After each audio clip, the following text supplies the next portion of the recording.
Fundamentos de la criminalística. El contenido a tratar es un breve concepto de la criminalística, la metodología de la investigación y los principios en los cuales se fundamenta la criminalística. La Real Academia Española define la criminalística como la ciencia penal que tiene por objeto el esclarecimiento del delito y la identificación del autor y la víctima, valiéndose para ello de técnicas y tácticas dirigidas a la investigación, explicación y prueba de los hechos criminales. También la define como el estudio de los indicios de un hecho criminal con el fin de determinar todos los datos posibles relativos a la víctima o a las circunstancias del crimen. Esta, a su vez, no debe confundirse con la criminología, que no es más que una ciencia social, interdisciplinaria y de carácter autónomo que tiene 4 objetos de estudios: el crimen, el criminal, la víctima y el control social de la criminalidad. Se centra en el estudio del fenómeno criminal, así como el proceso de definición y sanción de la conducta desviada.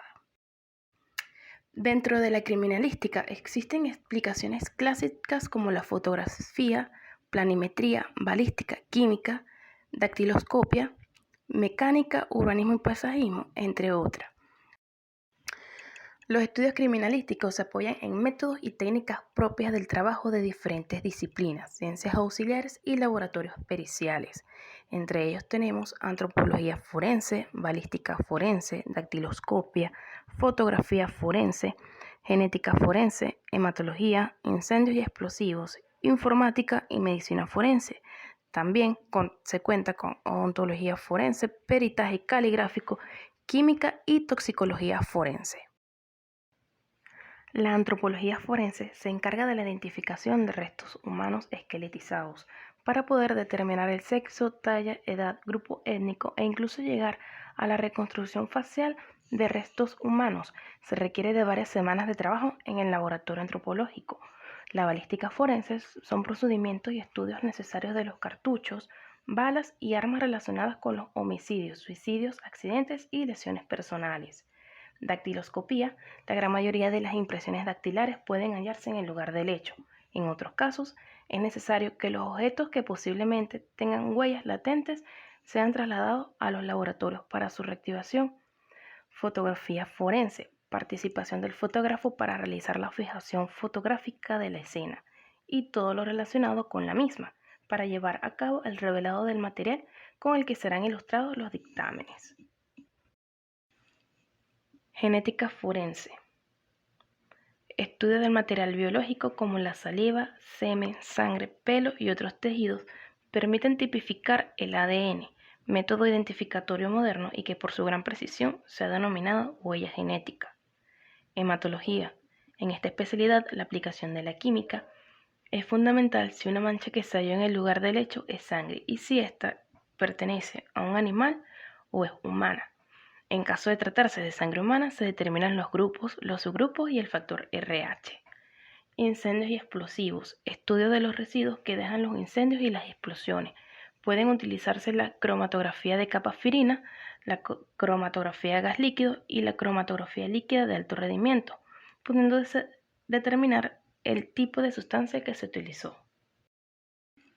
Informática forense: aplicación de técnicas científicas y analíticas especializadas a infraestructuras tecnológicas que permiten identificar, preservar, analizar y presentar datos válidos dentro de un proceso legal. Medicina forense: es la rama de la medicina que aplica todos los conocimientos médicos y biológicos necesarios para la resolución de los problemas que plantea el derecho. El médico forense auxilia a jueces y tribunales en la administración de la justicia, determinando el origen de las lesiones sufridas por un herido o la causa de la muerte mediante el examen de un cadáver. Odontología forense: la utilización del laboratorio en la odontología forense se realiza cuando se requiere obtener o elaborar moldes para determinar las características dentales de un individuo. Peritaje caligráfico: permite establecer la autenticidad de documentos mediante estudio de trazos de escritura o firma, análisis de tinta, papel o impresiones de máquinas de escribir. Química forense: se aplican todos los conocimientos y técnicas químicas con objeto de conocer la naturaleza de cualquier sustancia o elemento.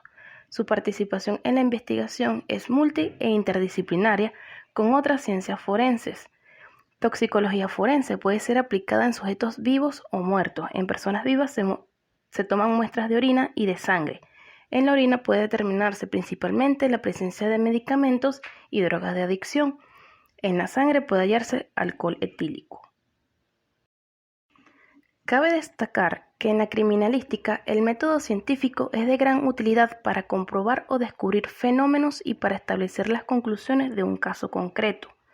De la misma manera es que es apoyada de principios de utilidad para el perito, el cual podrá formular una hipótesis y razonar cuando se encuentre en el lugar de la investigación. Así, en conjunto con su conocimiento y experticia, pudiendo realizar la búsqueda de indicios para su ubicación, recolección y traslado al laboratorio para realizarles el estudio adecuado. Los principios mencionados son los siguientes: uso, producción, intercambio, correspondencia, reconstrucción, probabilidad y certeza. A continuación explicaremos cada uno. Principio de uso. Se refiere a los agentes vulnerantes de orden mecánico, químico, físico o biológico, de diversidad física y estructural, los cuales fueron utilizados por el autor del hecho. Principio de producción. Quien realiza un hecho criminal siempre dejará indicios de diferente variedad morfológica en el lugar. Producción de indicios o evidencias materiales de variedad física, estructural o morfológica, representando así elementos identificadores y reconstructores. Principios de intercambio. Durante un acto delictivo se origina un intercambio de indicios entre el autor, la víctima y el lugar de los hechos. Principios de correspondencia. Realización de estudios comparativos, micro, macro. De la misma manera, el análisis con instrumental científico de los elementos problema y los elementos testigos, para así poder llegar a la identificación del agente de producción y poder conocer la correspondencia de sus características. Principio de reconstrucción. Según el artículo 146 del Código de Procedimientos Penales, se podrá reconstruir la escena del delito cuando el juez penal lo juzgue necesario. Consiste en la reproducción artificial de un hecho de interés para el proceso, con la finalidad de aclarar circunstancias que resultan de declaraciones del testigo, imputado o víctima. Principio de probabilidad.